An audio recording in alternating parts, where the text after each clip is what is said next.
الحمد لله رب العالمين والعاقبة للمتقين والصلاة والسلام على نبيه الكريم أما بعد فأعوذ بالله من الشيطان الرجيم بسم الله الرحمن الرحيم قد كانت لكم أسوة حسنة في إبراهيم والذين معه وقال الله تبارك وتعالى إن إبراهيم كان أمة قانتا لله حنيفا ولم يكن من المشركين وقال الله تبارك وتعالى إن الله وملائكته يصلون على النبي يا أيها الذين آمنوا صلوا عليه وسلموا تسليما اللهم صل على سيدنا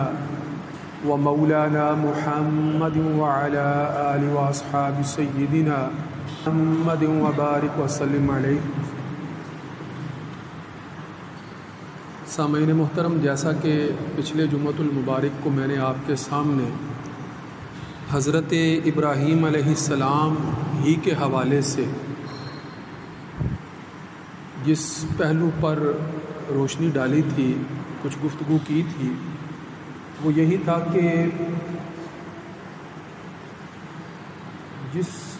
عالمی سطح پر حضرت ابراہیم علیہ السلام نے حق کی دعوت کا انتظام فرمایا تھا، جس عالمی سطح پر، بین الاقوامی سطح پر، یا جس بڑے پیمانے پر جغرافیائی سطح پر آپ نے اللہ کی توحید کے عالم کو بلند کرنے کے لیے اقدامات کیے تھے، اس سطح پر جدید عظیم کام جو ہے وہ عملی طور پر وقوع پذیر ہونا یا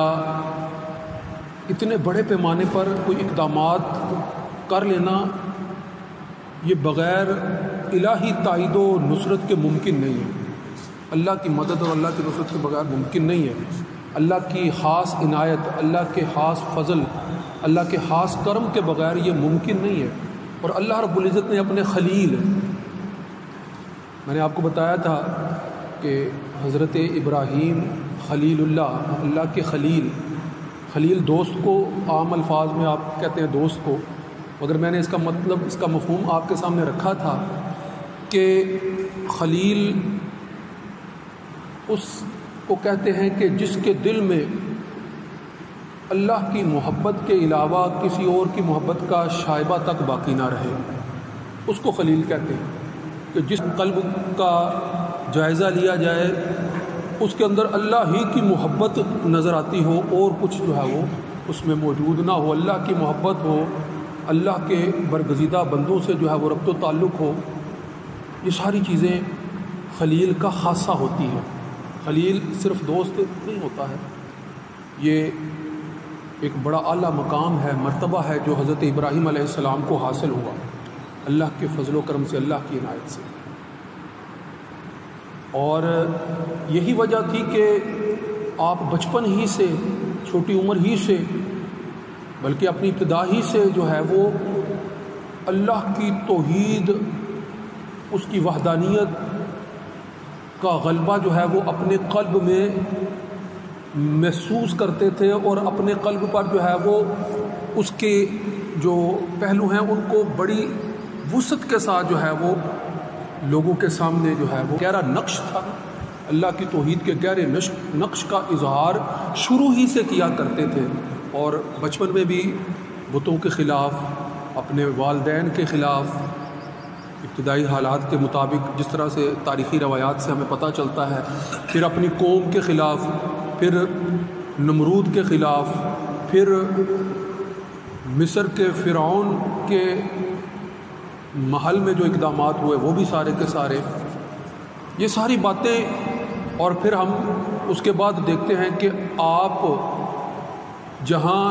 عراق میں آپ پیدا ہوئے، عراق کے ارد گرد کے علاقوں سے نکلتے ہیں تو فلسطین کی طرف، شام، بلاد شام کی طرف، فلسطین کی طرف جو ہے وہ رخ کرتے ہیں، وہاں ایک عرصہ قیام کرتے ہیں، اس کے بعد جو ہے وہ مصر جو ہے وہ پہنچتے ہیں۔ وہاں پر بھی فرعون کے دربار کے اندر جو ہے وہ جو معاملہ پیش آتا ہے، اس معاملے میں یہ بات بڑی اہم ہے، چلیں ضمنی طور پر اس کا بھی تذکرہ کر دیتا ہوں کہ آپ کے ہمراہ آپ کی زوجہ حضرت سارہ موجود تھیں، اور چونکہ حضرت سارہ بڑی خوبصورت تھی، اس خدشے کے پیش نظر کہ کہیں فرعون جو ہے وہ اپنی بری نظر نہ ڈالے، تو حضرت سارہ کے حوالے سے یہ بات چھپائی کہ وہ ان کی بیوی ہے۔ یہ بات انہوں نے چھپائی حضرت ابراہیم علیہ السلام نے کہ کہیں فرعون کے دربار میں اگر یہ پتہ چل گیا تو کہیں جو ہے وہ نقصان نہ پہنچائے، لہذا اس بات کو چھپایا۔ مگر جب فرعون نے حضرت سارہ کو دیکھا تو اپنے دربار میں رکھنا چاہا، اور اپنے دربار میں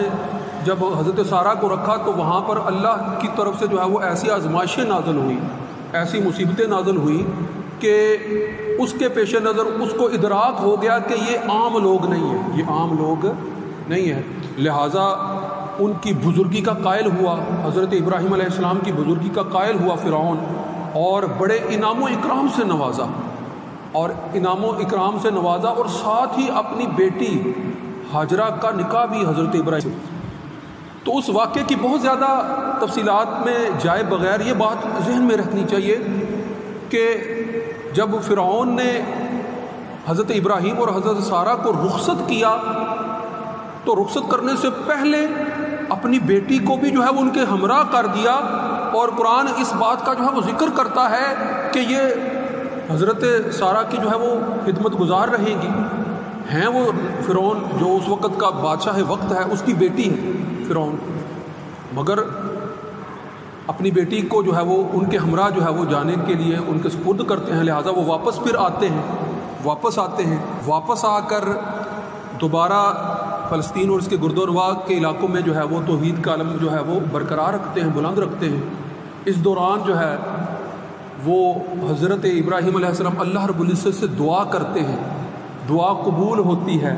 اور آپ کو فرزند سے نوازا جاتا ہے۔ اللہ کی علیہ السلام اللہ سے جو ہے وہ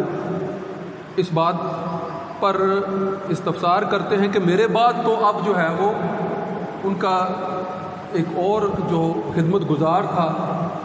اسی کی طرف اشارہ کیا کرتے تھے کہ یہی جو ہے وہ میری وراثت کو جو ہے وہ سنبھالنے والا ہوگا، میری اپنی تو کوئی اولاد ہے نہیں۔ تو اللہ تعالیٰ نے خوشخبری سنائی کہ تم کو بھی جو ہے وہ اولاد سے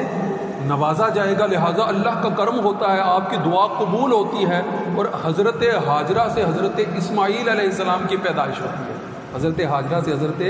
اسماعیل علیہ السلام کی پیدائش ہوتی ہے۔ اسماعیل ایل کا لفظ جو ہے وہ عبرانی میں اللہ کے لیے استعمال ہوتا ہے، اللہ کے لیے، اللہ کی اسم کے لیے ایل عبرانی زبان، قدیم عبرانی زبان میں جیسے اسرائیل ہے، اسرا کا لفظ جو ہے وہ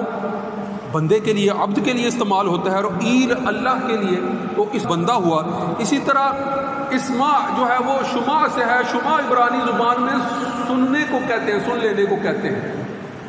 کو کہتے ہیں۔ تو اسماعیل اللہ نے سن لی، یعنی اللہ نے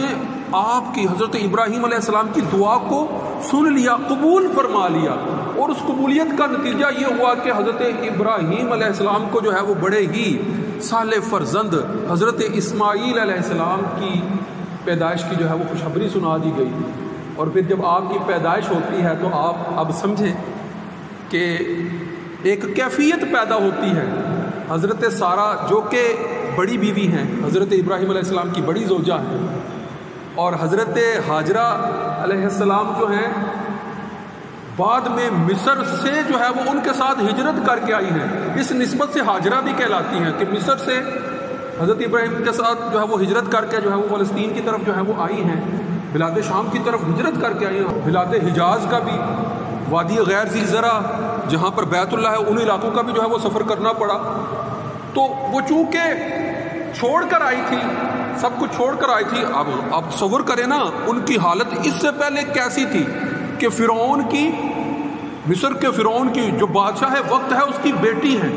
وہ کس طرح کے شہزادیوں والے حالات میں رہا کرتی ہوں گی، ہم صبر کرتے ہیں، تو وہ ساری عیش و عشرت کی زندگی چھوڑ کر جو ہے وہ آئی ہیں۔ حضرت ہاجرہ ساری عیش و عشرت والی زندگی چھوڑ کر جو ہے حضرت ابراہیم علیہ السلام کی ذات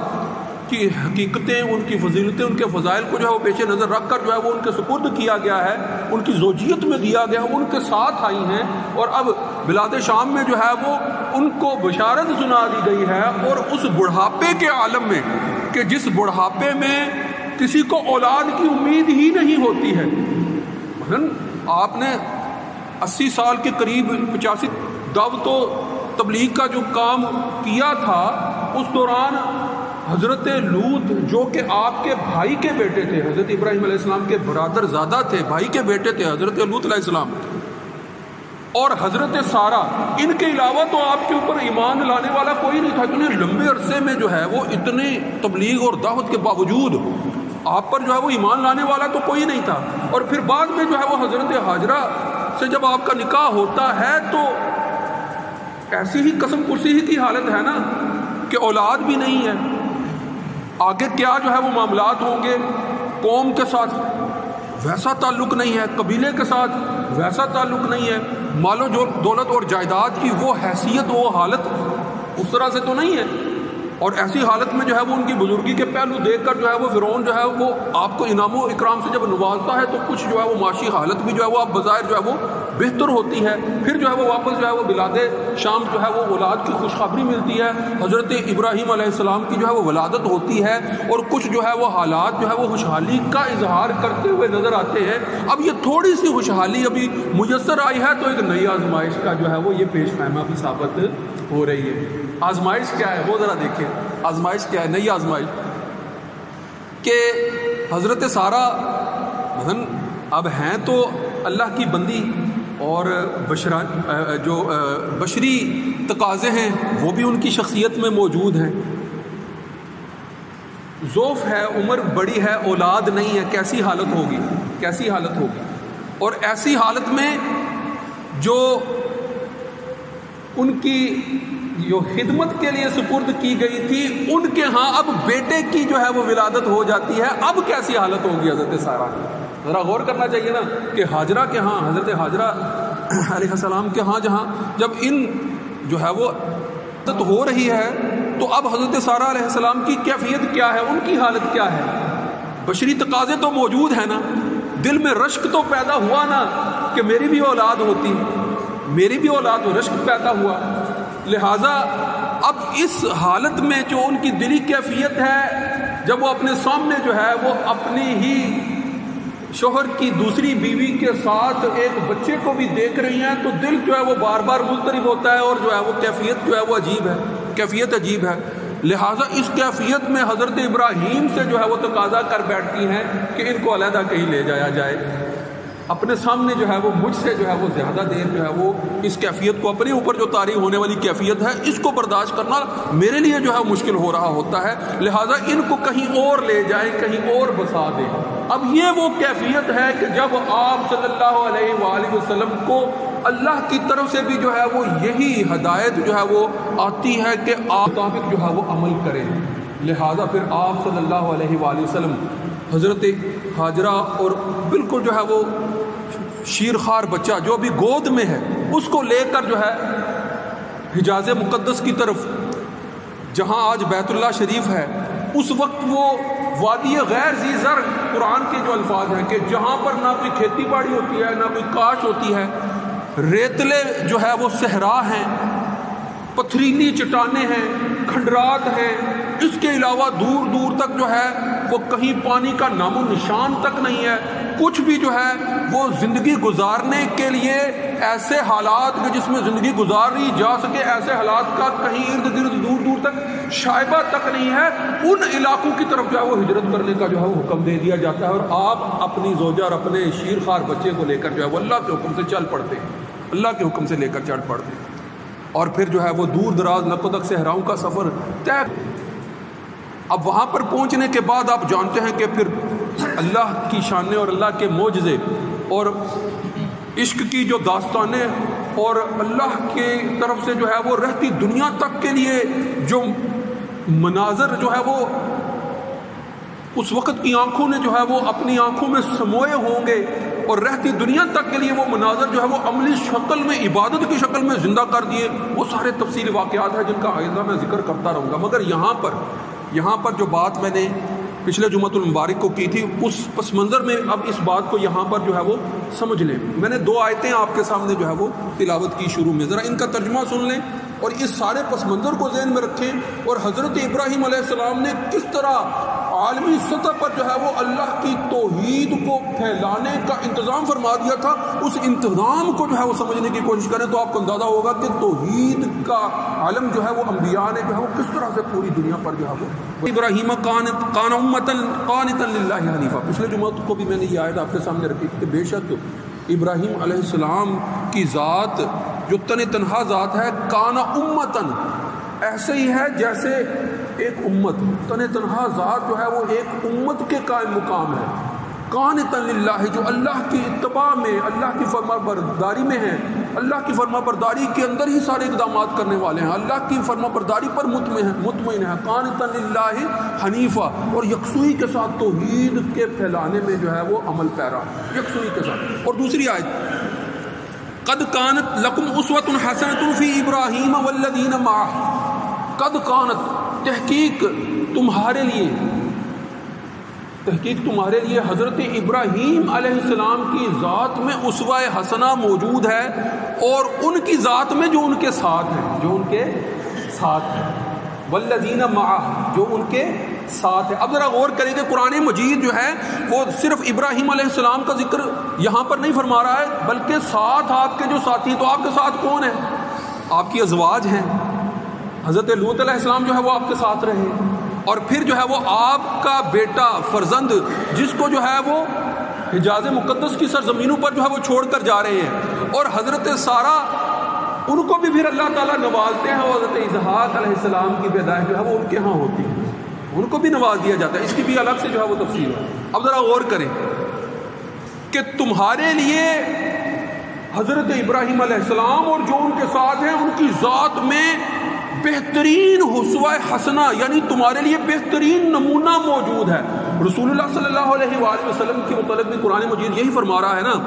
کہ قد کانت لکم فی رسول اللہ اسوۃ حسنہ، کہ تمہارے لیے رسول اللہ صلی اللہ علیہ وآلہ وسلم کی زندگی میں بہترین نمونہ ہے۔ اسی طرح جو ہے وہ اس سے قبل جو ہے وہ حضرت ابراہیم اور ان کے ساتھ جو ہیں، جو ان کا ساتھ دینے والے ہیں، جو ان پر ایمان لانے والے ہیں، جو ان کے بعد جو ہے وہ رہتی دنیا تک کے لیے نمونہ عمل جو ہے وہ بننے والے ہیں، ان کی سیرتوں، ان کے کردار، ان کے اسوہ حسنہ بھی جو ہے وہ تمہارے لیے بہترین نمونہ ہے۔ ذرا غور تو کرو کہ حضرت اسماعیل ہوں، حضرت حاجرہ ہوں، حضرت سارہ ہوں، حضرت لوط علیہ السلام ہو، حضرت اسماعیل و حضرت اسحاق علیہ السلام ہو، آپ ان سب کی زندگیوں کو دیکھیں گے، اپنی مذہبی زندگی ہے، آنے والی جو ہے وہ جتنی جو ہے وہ جغرافیائی طور پر جو ہے وہ غالب جو ہے وہ تہذیبیں جنم لینے والی ہیں، آنے والے دور میں بنی اسماعیل کے اندر سے جتنے بھی جو ہے وہ سردار جو ہیں وہ آنے والے ہیں، اسی طرح جو ہے بنی اسحاق کے بیٹے حضرت یعقوب علیہ السلام کی نسل یعنی بنی اسرائیل میں سے جتنے جو ہے وہ انبیاء آنے والے ہیں، اور ان کے اندر سے جو ہے وہ جتنے بھی جو ہے وہ نئے مذاہب جو ہے وہ اٹھنے والے ہیں، ان کی بنیاد میں جس اسوہ حسنہ کو بنیادی طور پر جو ہے وہ عالم انسانیت کے لیے جو ہے وہ پیش کیا جا رہا ہے کہ جس رستے پر یہ قائم ہے، جس عمل پر یہ عمل پیرا ہے، جیسی زندگی ان کی زندگی ہے، جو عقائد انہوں نے اپنائے ہیں، جن عبادات کی طرف یہ اشارہ کر رہے ہیں، جس ملت ابراہیمی کی یہ بنیاد رکھ رہے ہیں، جس دین حنیف کی طرف جو ہے وہ یہ تذکرہ کرتے چلے جا رہے ہیں، اسی میں تمہارے لیے بہترین نمونہ ہے، اسی کی پیروی میں تمہارے لیے جو ہے وہ آخرت اور نجات کے سارے پہلو پوشیدہ۔ دیکھیں کہ حضرت ابراہیم علیہ السلام نے تنہا جس بڑے پیمانے پر جو ہے وہ دعوت کا، تبلیغ کا انتظام فرما دیا تھا، اس کی اور کوئی مثال نہیں ملتی ہے کہ عالمی سطح پر جدید دنیا کے جدید ترین تیز ترین وسائل بھی وہ کام سر انجام نہیں دے سکتے جو کام جو ہے وہ حضرت ابراہیم علیہ السلام نے بالمشافہ جو ہے وہ پورے مشرق وسطیٰ اور ان ساری عرب ریاستیں جو آج عرب ریاستیں کہلاتی ہیں اس دور کے جو ہے وہ بلاد مصر ہوں یا بلاد فلسطین ہوں یا بلاد شام ہوں یا پھر جو ہے وہ سعودیہ کے وہ علاقے جو آج کہلاتے ہیں اس وقت کے جو ہے وہ وادی غیر ذی زر سے منسلک وہ بیابان وادیاں ہوں یا پھر اس سے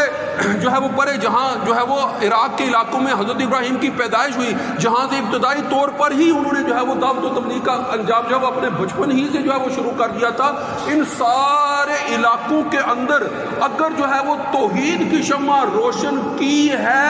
تو اس کا صحرا اگر ابتدائی طور پر ایسا صحرا کہ جس کے عمل کے اندر جو ہے وہ ایسا عمل موجود ہے کہ جس کو پوری امت کے عمل کے مصداق کہا جا سکتا ہے وہ صحرا تنے تنہا جس ذات کے اوپر جو ہے وہ باندھا جا سکتا ہے وہ ابو الانبیاء حضرت ابراہیم خلیل اللہ علیہ السلام کی ذات ہے. ایسی جامع ذات. تو اس تاریخی پس منظر کو آپ نے ذہن میں رکھنا ہے, اسی تاریخی حیثیت سے آپ نے ذہن میں رکھنا ہے, اور پھر اس تاریخ کو بھی جو ہے کہ کس طرح سے جو ہے وہ بنی اسرائیل جو ہے وہ الگ سے انبیاء جو ہیں ان کا سلسلہ چل رہا ہے, اور اس طرف جو ہے وہ بنی اسماعیل جو نسل در نسل یہاں اسی حجاز مقدس کے علاقے میں جو ہے وہ جن کی نسلیں جو ہیں وہ دین ابراہیمی پر قائم رہتی ہوئی پھر جو ہے وہ انحراف کی طرف جو ہے وہ بڑھی, اور پھر انحراف کے بعد جو ہے وہ مشرکین کی ایک بڑی تعداد جو ہے وہ یہاں جمع ہونا شروع اس خانہ کعبہ کے اندر کہ جس خانہ کعبہ کو جو ہے وہ حضرت ابراہیم نے حضرت اسماعیل علیہ السلام کے ساتھ جو ہے وہ مل کر جس کی دیواریں جو ہے وہ دوبارہ سے بلند کی تھی, اسی جگہ پر جو ہے وہ اللہ کی عبادت کی بجائے جو ہے وہ 360 جو ہے وہ بت رکھے ہوئے ہیں اور تقریباً ہر طرح کا شرک جو ہے وہ وہاں پر ہو رہا ہے. کس طرح سے جو ہے وہ اسی بنی اسماعیل میں سے آ کر سب سے آخر میں حضرت محمد مصطفیٰ احمد مجتبیٰ صلی اللہ علیہ وآلہ وسلم نے اس مشرکانہ عقائد سے ان کو جو ہے وہ دوبارہ سے جو ہے وہ اپنی اصل کی طرف جو ہے وہ لوٹاتے ہوئے دین ابراہیمی دین حنیف پر کس طرح سے قائم کیا, اس ساری تاریخ کو جو ہے وہ آپ نے دونوں پہلوؤں سے جو ہے وہ دیکھنا ہے, اور پھر آپ کو سمجھ آئے گی کہ آج کے دور میں بھی